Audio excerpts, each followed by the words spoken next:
Hello शेलूम everyone, कैसे हैं आप सब लोग। मुझे उम्मीद है कि आप सब लोग बिल्कुल ठीक होंगे। मेरे जिजो, आज जो मेरा टॉपिक है वो है a godly woman standing in the gap. एक आम सी लड़की जिसे खुदा ने खास लड़की बना दिया। वो एक दलेर और जुर्रतमंद औरत थी और वो अक्लमंद और समझदार भी थी। मेरे जिजो, उसका नाम है एस्टर। एस्टर मलका। आप सब लोग उससे वाकिफ हैं। आस्तर का असल जो नाम था वो था हदीसा। हदीसा उसका असल नाम था, मगर उसे पुकारा जाता था आस्तर के नाम से। मेरे जिजो, हम देखते हैं कि आस्तर उसका दूसरा बाप उसकी 7वीं आयत में देखे तो वहां पर हमें असल नाम मिलता है।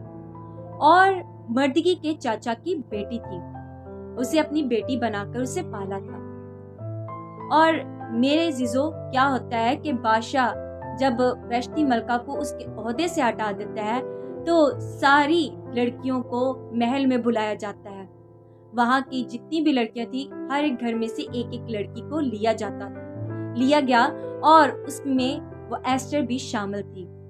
और जब आस्तर को तैयार किया, जो भी लड़की जाती थी बादशाह के पास दोबारा वापस नहीं जाती थी। मगर जब एस्टर गई तो एस्टर को सब लड़कियों से ज्यादा प्यार किया और हम देखते हैं कि उसे मलका बनाया गया। आस्तर की किताब उसका दूसरा बाप उसकी 17वीं आयत में देखें तो वहां लिखा है, बस उसने शाही ताज उसके सर पर रख दिया और वैश्ती की जगह उसे मलका बनाया।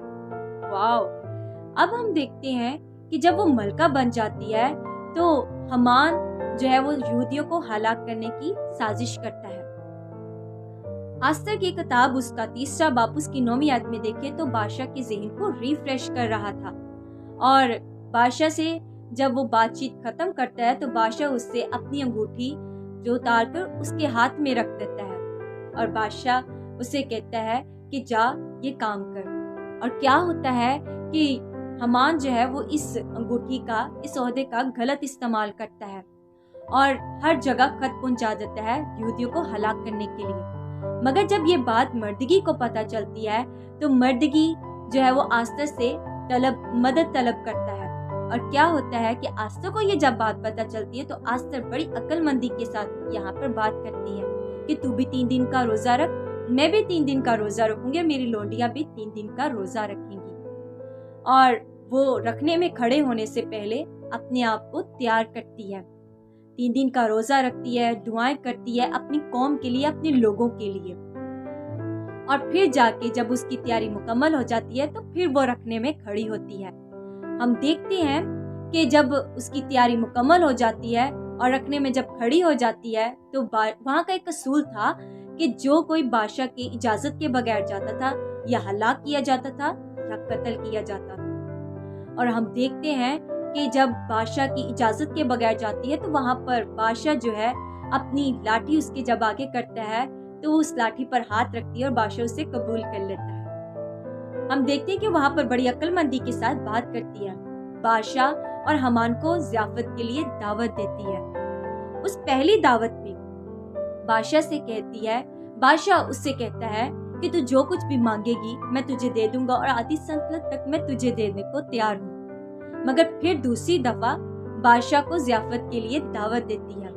अगर हम देखें एस्टर की किताब उसका 5वां बाप उसकी 7वीं आयत में तो वहां पर दावत देती है दूसरी दफा। फिर बादशाह वही बातों को दोहराता है, मगर वो वहां पर बात रख देती है कि मैं बेची गई हूँ और मेरे लोग बेचे गए हैं। जब बादशाह ने पूछा ये किस इंसान ने किया तो उसने कहा ये हमान खबीस, जिसने हमें जो है हलाक करने की साजिश की और इसने हर जगह खत पहुंचा दिए। हमान ने जो मर्दगी के लिए 5 हाथ सूली बनवाई थी वो उसी सूली पर लटकाया गया और उसे कत्ल करवा दिया गया। और क्या होता है कि आस्तर जो रखने में खड़ी हुई उसका नतीजा ये निकला कि उसने अपनी कौम को बचा लिया। और जब यहूदियों की लड़ाई होती है दूसरे लोगों सिपाहियों के साथ तो क्या होता है कि खुदा उन्हें जितवा देता है और आस्तर को भी कामयाब कर देता है। मेरे जिजो, आप में से बहुत सारी ऐसी बहनें हैं जो अपने आप को आम समझती हैं।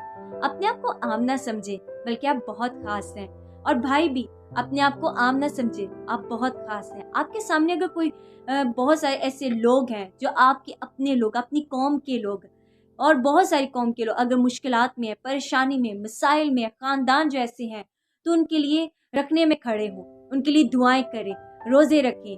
خدا آپ کو بھی کامیاب کرے گا، اور جن کے لیے آپ رکھنے میں کھڑے ہوئے ہیں خدا انہیں بھی مشکلات اور مسائل سے نکالے گا۔ آمین۔ God bless you and bye bye.